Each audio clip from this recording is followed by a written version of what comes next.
Hi everyone, Adrian Groenewald of Global Leadership Platform. It's great to be with you as always, all the way here from the African bush, and I have a wonderful guest for us today.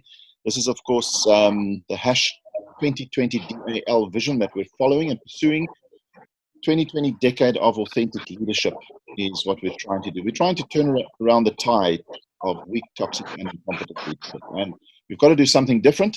So we're interviewing experts, opinion leaders, influencers all over the world on every continent, on their views on authentic leadership.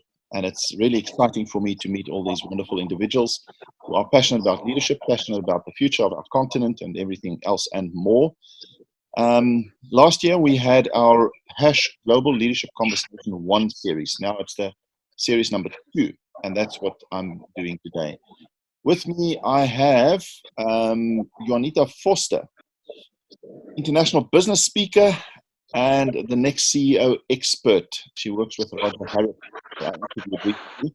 and I look forward to hearing her views on our leadership challenge and how we can expedite the emergence of authentic leaders.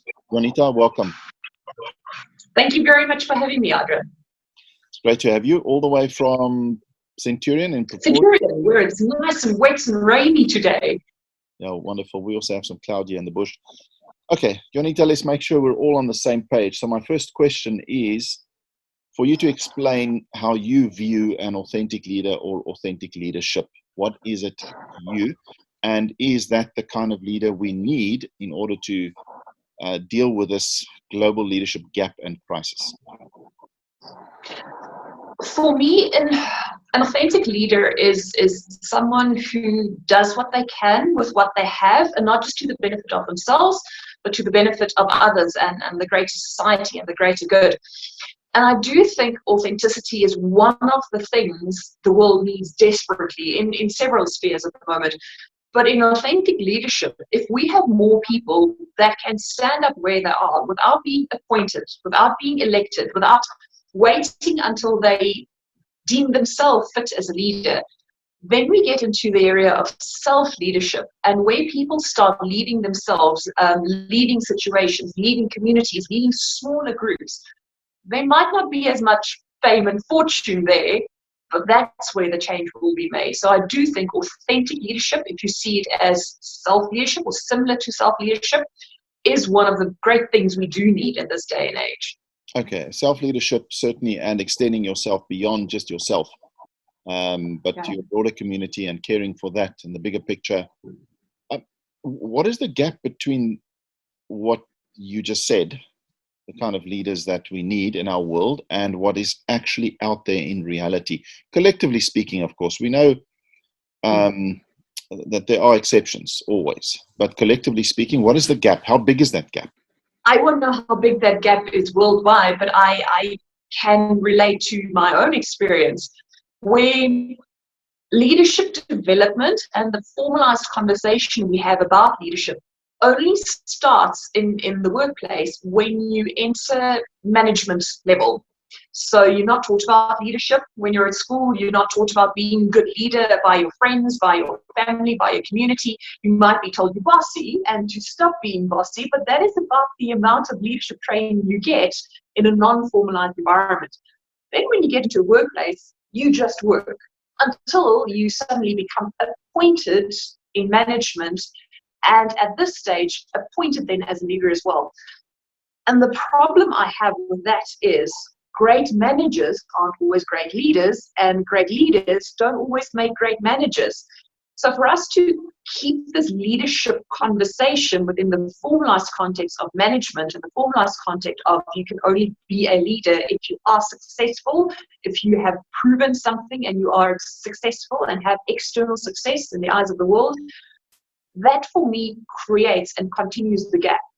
If you look at the majority of leadership conversations, the language we use, it's very, very formal, and it's very much based in models. I remember last year I did a talk at LeaderX on rewiring leadership. And after I did my half an hour explaining how we go back to the basis of leadership, the first question I had from the audience is, what models, what leadership models was your talk based on? I was quite surprised by the question, because my answer in the talk was we should move away from the models a little bit if we are to open up this leadership thing towards authentic leadership, where people are allowed to self-lead to benefit of the greater community. So how big the gap is, I don't know. In my own experience, way too big. We start having leadership conversations very, very much too late in people's development. Yeah, so it's a very logical deduction to make that there's a big gap, because even when someone becomes an formally appointed leader, they go on the odd leadership program, and we expect them to suddenly change their entire behavior and approach to leadership, and it doesn't happen that way. It didn't happen that way for their professional qualification, engineer or whatever else, but we expect it to happen for leadership development. Okay, I hear what you're saying. Thank you for that input. Before we talk about the bigger picture of what you think we can do to change this leadership crisis, and in the next decade, 2020 decade, to expedite the emergence of authentic leaders, let's just make this session a little bit more, even more empowering, not just conversation, and share with us a principle or a model or a theory or just a principle that can help leaders be more authentic out there, because we've got to use every opportunity we can to ignite or to awaken that authenticity inside individuals, be it leader with or without title. What principle would you share with the listeners? That's a very interesting question. Following my thoughts on making the models less formal, but there is one principle that I found crops up when I have leadership conversations, whether it be in a boardroom or during a masterclass that I do, or even feedback from a conference session that I would present, and that is imposter syndrome. So if we are then saying leaders should do what they can where they are with whatever they have, then very often the problem is less the external feedback, people saying you cannot lead, you should not lead, and more the internal conversations we have saying, well, who am I to lead? I am not the best at. I haven't achieved yet. I've been a failure at. So if we look at imposter syndrome as then the one principle or that prevents people from leading, then my suggestion very often to leaders is that to be able to lead, you don't need to be the best. You don't need to be perfect. You don't need to be everything. You don't need to be, with respect, 88 years old and have experienced everything in life. What you can do is you can start understanding that what situations that need leadership, or people or communities or groups that need leadership, what they very often need is the uniqueness of you. Not the best, not the perfect, but the person that gets that our value lies in every single thing we've experienced. Because what we've experienced, what we've learned during our lives, creates a unique combination, as unique as your fingerprint. And sometimes, very often in leadership and to move a situation forward or to change a culture, it's very often not about saying something different or saying something profound, but saying it in a way that makes sense in that moment to those that need to follow you to a better way of being or a different way of being. So imposter syndrome, if it hits you really hard and prevents you from being an authentic leader, maybe it's time to go have a look at, if I don't lead, if I don't get over this, then no one else will. And someone else might not be the leader that this situation or this group of people need. Okay, wow.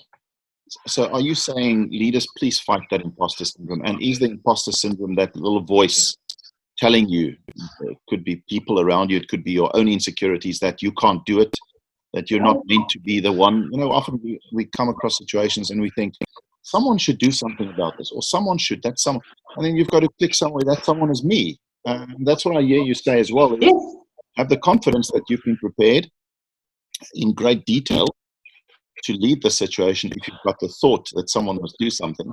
But that imposter syndrome. And if you don't have the confidence, then at least the social responsibility.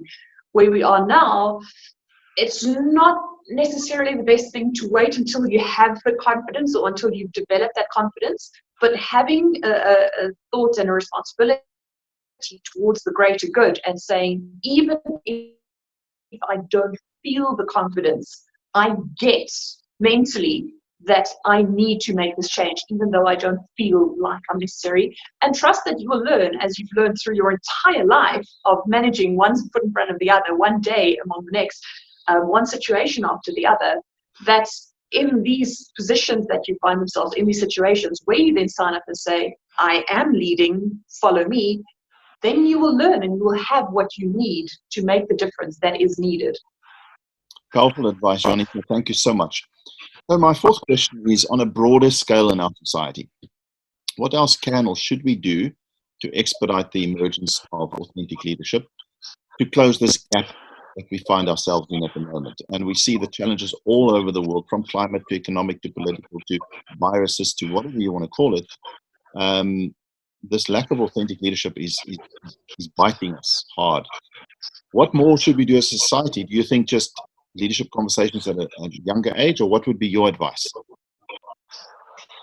So leadership conversations at a younger age, obviously that makes sense for them to not just say you are being bossy if someone else shows very strong leadership skills, but to guide them into how to be a better leader, how to use that strong drive to change, and also take people with you, not just leave them behind. But there's a second part to this. How do we narrow the gap? How do we bridge the gap? And that is to separate leadership from success. So we tend to have conversations about successful people being leaders, or you can only be a leader once you have proven that you can be successful. And successful people aren't always successful because they've led extremely well. And the greatest leaders of our time are very often not seen as very successful by the external world in terms of those measures. If we continue, and maybe this is on people like you and me, content creators as we call themselves, those that start these conversations, to have a look at who do we view as leaders, and who do we give an opportunity to teach us and to teach others about leadership. And when I, for instance, do a conference talk on leadership, do I go and just research the quotes from everybody that became famous, or do I actually ask people like the receptionist, the janitor, the domestic worker, my colleague, the junior that was just appointed, and do I take it upon myself to explore leadership away from traditional success, away from traditional management, and start giving it a new flavor, a new narrative, if you will. That's a very, very good thought. Thank you so much, Juanita. My last question to you is, what are you doing? And maybe you personally and in your business to close this gap at the moment. I mean, you're a speaker, you work with leaders, you inspire leaders, you do conversations, you started a new podcast series. But what are you doing? Give us a moment of what you're doing. You know, it's one of those imposter syndrome things. Want enough, not big enough, not quick enough, not soon enough. But then I rest in the fact that in my own business, what I try to do is practice what I preach. So when I have a natural response to something, just to hold back that response and go, hang on, am I leading now, or am I busy developing leaders? So, for instance, trying to give my team, each and every single individual, an opportunity to lead in easy circumstances, difficult circumstances. Sometimes I set up the situation for them. Sometimes if they fall into a situation, I will back off a little bit and say, I trust you. I've got your back. If this all goes haywire, do not worry. Your position is secure. I will clean up the mess. But giving them a little bit of room to go and explore their leadership capabilities in different situations as well, because I keep in mind that if they were ever to leave my company and to go work for someone else or start their own company, I would want them to be in a position and feel confident enough that they've got this, that they can lead in so many different situations, they can lead so many different groups of people, and it can only happen if they start practicing the safe environment now. So what I would like other smaller business owners, larger business owners even to do, and even parents with children, is create safe spaces for people to test out their leadership capabilities and sometimes even screw up without then the fear of losing their position, losing their security, but knowing that there's someone compassionate that will step in, discuss it, in an adult fashion and say, this is where you went wrong, this is what I suggest,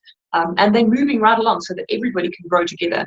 And what I find amazing is how much you as leaders learn in these situations from the traditional non-leaders. Juanita Vorster, thank you so much for your time. You've given us a lot to think about, and I certainly look forward to people listening to or watching this video. And thank you for your time. We appreciate it. Your busy schedule. Thank you very much. Participating in Hash Global Leadership Conversation 2. Thanks very much for having me. All the best. Bye-bye.